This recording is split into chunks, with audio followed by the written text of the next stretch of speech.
My name is Julia, a person known for her 99% seriousness. Yet here I am, standing outside my home, accompanied only by a solitary suitcase, hastily packed with my bare essentials. Clutched tightly in my hand are two ominous envelopes. It was on the cusp of early summer, the most enchanting season of the year, when I found myself abruptly ousted from my in-laws' residence. There was no forewarning, no hint of the impending storm. Enticed by the delightful aroma drifting from the kitchen, I completed my usual morning routine and descended the stairs, eager for breakfast. The tantalizing scent promised a feast, typical of my housemate's culinary prowess. Today, it seemed, breakfast was served American style. Brimming with anticipation, I pushed open the living room door, only to be greeted not by a sumptuous meal, but by an unexpected confrontation. "Julia, you deceived us," my mother-in-law's accusing voice pierced the air as tears welled in her eyes. Her words, laden with betrayal, echoed incoherently, accusing me of treachery and shattered trust. After delivering her accusations, my mother-in-law departed, leaving behind a lingering glare heavy with resentment. Meanwhile, my father-in-law remained, his gaze burning with simmering fury. "What's going on?" It was all I could muster, my confusion mounting. I couldn't fathom why my in-laws were suddenly treating me with such hostility. Just yesterday, we were on amicable terms, much like with my own parents. As I grappled with their inexplicable behavior, my husband Ryan, who had been silently consuming his breakfast, caught my eye. "Last night," he began, explaining that he had opted to spend the night at our other residence near his workplace, leading me to believe he wouldn't be present this morning. Had he returned home late last night? Desperate for clarity, I rushed to Ryan, seeking his assistance. "What's wrong with Mom and Dad?" My words caught in my throat just as I was about to utter, "They're behaving." But my attention shifted abruptly to Ryan, whose demeanor had taken a chilling turn. His gaze pierced through me, laden with accusation and contempt, a far cry from the warmth and kindness I was accustomed to. "Ryan, how could you?" The words spilled from his lips, dripping with venom. Gone was the gentle melody of his usual speech, replaced by a harshness I had never encountered before. This was the same Ryan who would surprise me with my favorite flowers whenever his work kept us apart.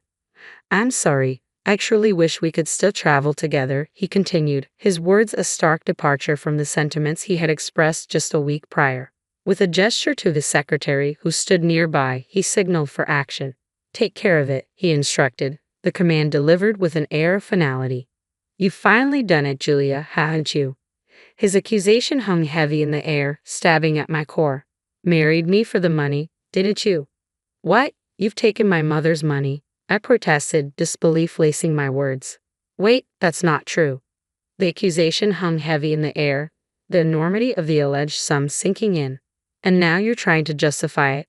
My father-in-law's voice was laced with scorn. "What? What on earth are you talking about, Dad? I swear, I didn't touch a penny of her money. Get out of this house." "Dad, what's happening?" I pleaded desperately for clarity, but received only a curt denial in response. It seemed I was being accused of embezzling a significant amount from my mother-in-law, a notion utterly unfounded in reality. I begged for understanding, for someone to believe me, but my pleas fell on deaf ears. A chill ran down my spine as the secretary reappeared, clutching a suitcase, likely containing my belongings. "Please, Ryan, listen to me," I implored, but he shook his head with a disappointed expression, as though delivering lines in a tragic play. He was convinced of my guilt. "These are the divorce papers," he stated matter-of-factly, thrusting them towards me. "Once you've signed them, send them back to me." "What? Why?" I exclaimed, my voice trembling with disbelief. "I can't live with someone solely interested in a family inheritance. It's the family's decision." Ryan's words cut through the air like icicles, sending shivers down my spine. "Now, leave." "It's not fair. I haven't done anything," I protested vehemently, but my pleas fell on deaf ears. Ryan's demeanor remained stoic as he commanded his secretary, "Ensure she never returns to this property." "What? What's happening?" "Stop." I struggled against the secretary's firm grip as he forcibly escorted me out, my suitcase in tow. Tears streamed down my face, mingling with the tumult of emotions swirling within me. Coming from humble beginnings, I knew the allure of wealth, but I was never one to resort to deceit. The grandeur of the mansion felt like a cruel contrast as I was unceremoniously ejected onto the street, barely half an hour after waking. Was this a nightmare? My mind raced, struggling to comprehend the surreal turn of events. Amidst the chaos, the imposing door slammed shut mercilessly. Just before it sealed me off completely, the secretary thrust another envelope into my hand, a final act of cruelty. "This is also from Mr. Ryan. Please take it." The secretary's voice broke through the tense silence. With a finality that matched the closing of the door, the lock clicked shut, sealing my fate. With trembling hands, I peered into the envelope, my heart sinking as I beheld its contents: a severance payment of $10,000. I had married Ryan 3 years prior, finding employment as an advisory accountant at the company where my father-in-law held the reins as CEO. Despite just passing my CPA exam, I was relegated to a subordinate role, more of an assistant to my colleagues out of pity. Then, one fateful day, everything changed. The pieces of the puzzle began to align in a way that didn't make sense. Something was amiss. Driven by a desire to prove myself as a competent CPA, I had delved into a task assigned to a colleague, only to uncover a web of deceit. My colleague had been manipulating the books, siphoning off hundreds of thousands of dollars. In that moment, a mixture of exhilaration and dread coursed through me. Yet I knew I couldn't turn a blind eye to such wrongdoing. Summoning my courage, I made the difficult decision to report the fraud to my father-in-law, the CEO. As someone deeply committed to honesty and integrity, turning a blind eye was never an option for me. Though the thought of reporting the fraud to the IRS crossed my mind, I hesitated. After all, such a drastic action would strip my colleague of their CPA status, a consequence I found difficult to reconcile with, especially after my own hard-won journey to becoming a CPA. My father-in-law, a shrewd businessman who had amassed a considerable fortune in a single generation, had been unwittingly targeted. "Thank you, Julia. We're indebted to you. Without your intervention, who knows how long they would have continued siphoning off funds." My father-in-law expressed his gratitude, his wife echoing his sentiments. I found myself celebrated as a hero, as if I had single-handedly saved the day. "Julia, if you're not involved with anyone at the moment, would you consider marrying our son?" The proposition caught me off guard, and I couldn't help but wonder if such flattery was commonplace among the wealthy. Though I laughed it off at the time, little did I know that my father-in-law's suggestion held genuine weight. Before I knew it, I found myself being introduced to their son, a man who praised me for safeguarding the family's assets. Bathed in their praise, I couldn't help but feel a sense of validation. After years of being criticized for my seriousness, it seemed that living authentically and earnestly had finally paid off. And in that moment, I couldn't help but feel a profound sense of happiness. As a trainee CPA, I had never imagined ascending to the role of official advisory accountant, let alone being appointed as personal secretary to Ryan, the CEO's son. Ryan embodied the archetype of privilege, perpetually optimistic with a laissez-faire attitude that initially grated on my meticulous nature. Yet, amidst his dependency on me, I discovered a sense of fulfillment in aiding him. "Ryan, you really need to leave for the business meeting soon," I reminded him, checking my watch. "I'll manage just fine. You should get going." "Are you sure you won't stress out the driver this time?" he teased, flashing a charming smile. "I've got everything under control," I assured him, ushering him towards the door. Perhaps he appreciated my attention to detail more than I had realized. Our relationship evolved from professional to romantic, much to the delight of my father-in-law, who had harbored hopes of our union. The wedding was met with resounding approval, and for 3 years, the dynamics between Ryan, myself, and my in-laws remained largely unchanged. The most significant shift came with my father-in-law's decision to pass the company's reins to Ryan.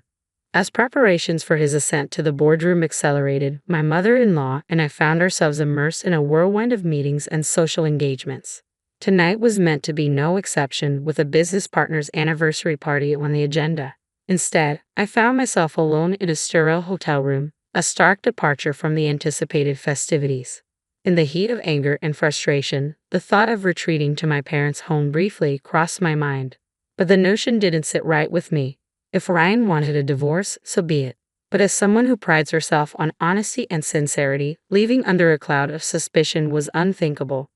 Seated on the bed, I revisited the contents of the envelope, divorce papers, and a severance payment. Despite the wave of emotions threatening to overwhelm me, I fought to maintain composure. I needed clarity. With a steadying breath, I closed my eyes and reaffirmed to myself, I haven't taken a penny of my mother-in-law's money. That's a fact. If not me, then who? The rush of excitement and fear surged once more. Gathering the bundle of $10,000, I resolved to make good use of it. After a quick touch-up of my makeup, I made my way to the private detective's office. A week later, my phone rang. We have the results of the investigation.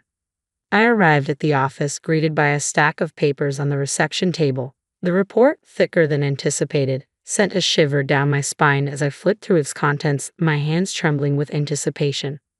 What? Ha! Each revelation in the report left me reeling, my head spinning as I absorbed the shocking truth. Exiting the building, I was greeted by an unpleasantly brisk breeze, a stark contrast to the turmoil swirling within me. Collapsing beneath the shade of a nearby street tree, I grappled with the weight of the newfound knowledge. Passers-by cast curious glances my way, oblivious to the internal battle raging within me. With resolve coursing through my veins, I made my way to my in-laws' home, determined to confront them. Why was she allowed inside?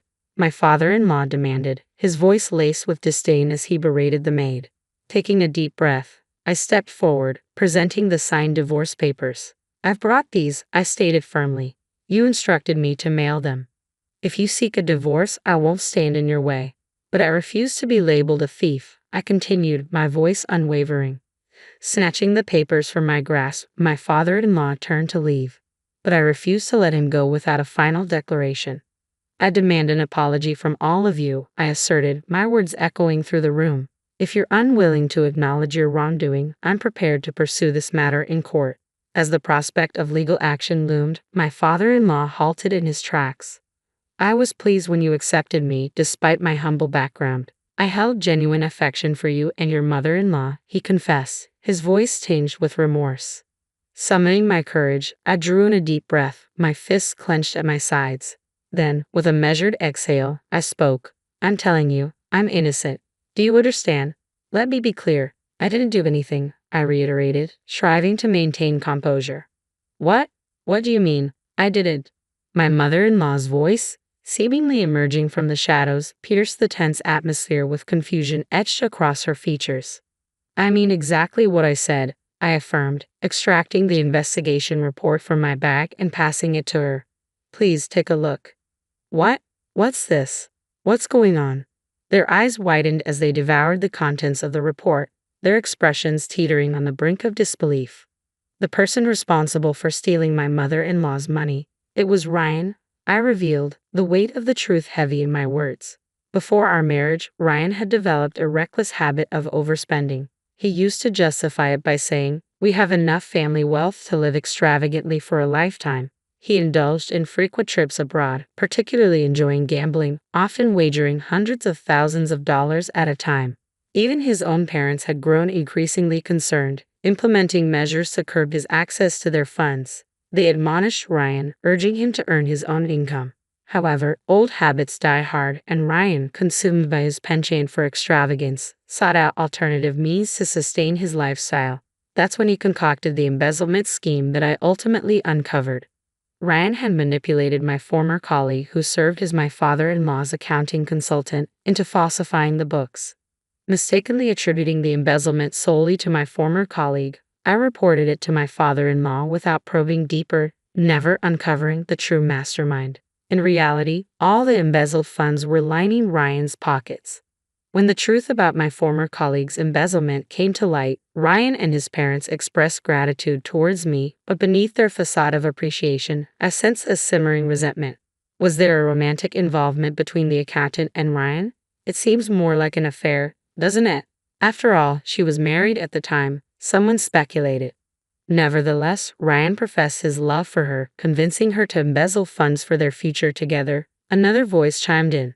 As a consequence of her actions, my former colleague was terminated from her position and faced divorce from her husband, who had reached his breaking point. Despite obediently complying with Ryan's selfish request to keep his involvement under wraps, he ultimately wedded me. His persuasion tactic was clear: distract his parents by marrying a financially prudent partner like myself, thereby easing their suspicions and enabling him to continue his scheming. And indeed, his plan unfolded seamlessly. With my reputation for uncovering discrepancies, my in-laws relaxed their vigilance regarding Ryan's extravagant spending, simply because I was his wife. "Mother-in-law, why did you believe I stole your money?" I questioned, my voice tinged with disbelief. "Ryan told me he entrusted you with my card, Julia," she confessed, avoiding my gaze. I felt a pang of betrayal as her words sank in. "Ryan, he's been taking his responsibilities seriously lately, and I thought there might be occasions where it wouldn't be convenient to pay in cash, so I allowed him to carry my credit card. But then he said, I mustn't use it recklessly, so we'll have Julia manage it. And so, her voice trailed off, her expression clouded with regret. So, because of that, I was accused of theft. I interjected bitterly. Just to clarify, Ryan never mentioned any of this to me. Caught off guard by the realization of her son's deception, my mother-in-law's features fell slack with disbelief. "By the way, mother-in-law, have you read about what your stolen money was used for?" I pressed, seeking to redirect the conversation. I don't understand anything anymore," she admitted, her voice laden with confusion and distress. My mother-in-law's voice trembled, barely audible over the weight of her emotions as tears welled up in her eyes. I returned the report to them, bracing myself for their reaction. "The purchase of a condominium," my mother-in-law murmured, her voice laden with disbelief. "Let me see that," my father-in-law interjected, his brows furrowed in confusion. "But Ryan already has another house near his office. Why would he buy a condo for the senior accountant?" It's becoming clear now. Ryan has been entangled with her all along. Lately, he's been spending an unusual amount of time at the other house, likely staying with her. Ryan has always been with that woman. He loved her more than he ever loved me, Julia, my mother-in-law confessed, her words heavy with heartbreak. I remained composed, devoid of emotion, having already processed the nauseating contents of the report countless times before this moment. It appears Ryan has been indulging in quite the affair with the senior accountant. They even frequent underground casinos, I added matter-of-factly. "Underground casinos? Please take a look at the last page," my mother-in-law urged, a glimmer of hope flickering in her eyes. My father-in-law frantically flipped through the pages of the report, his brows furrowed in concern. "What's this staggering amount?" he exclaimed, his voice tinged with disbelief. "He's deeply involved with the underground casino. It seems he'll be grappling with debt for the foreseeable future," I explained solemnly. "Underground casino." My father-in-law's voice trailed off as he sank to the floor, overcome with shock. "Just to be certain, none of our other cards have been compromised, correct?" I inquired, prompting my father-in-law into action. "Ha!"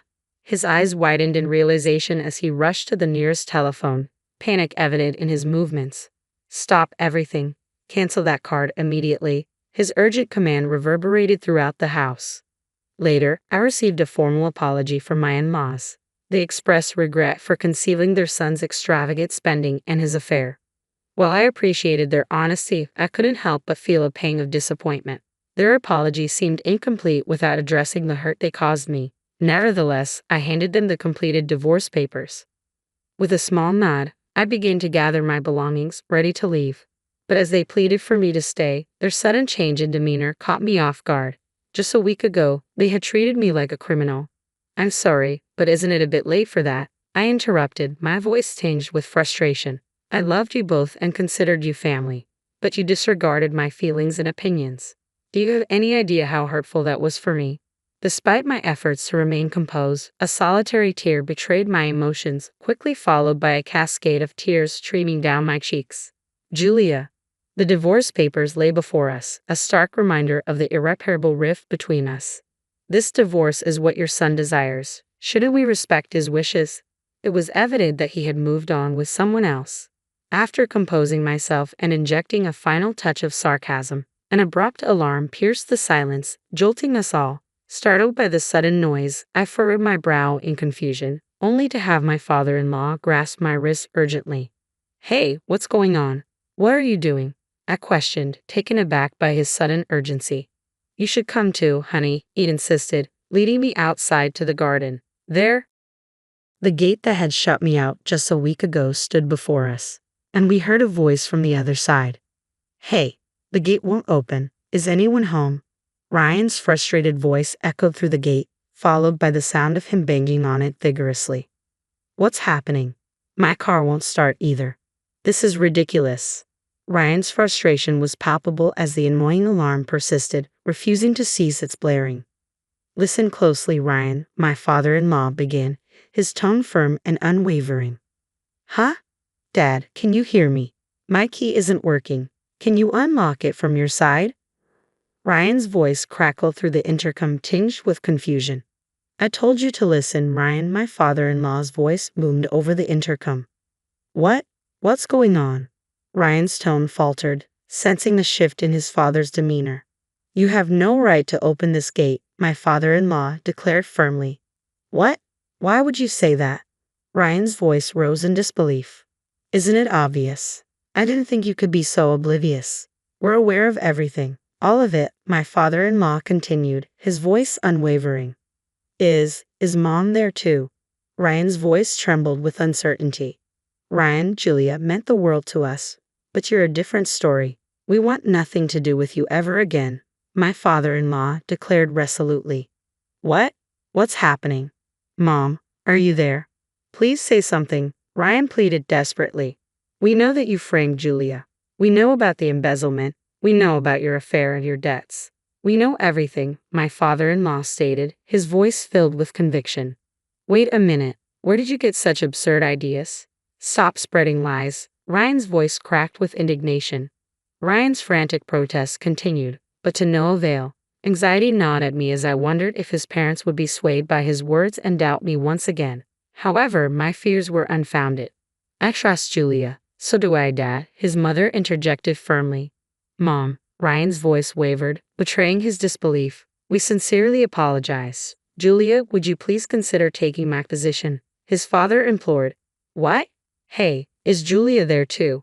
Ryan's voice erupted in anger, reverberating through the air. He seemed to be causing quite a commotion. However, his resistance was short-lived as security personnel arrived to calm him down.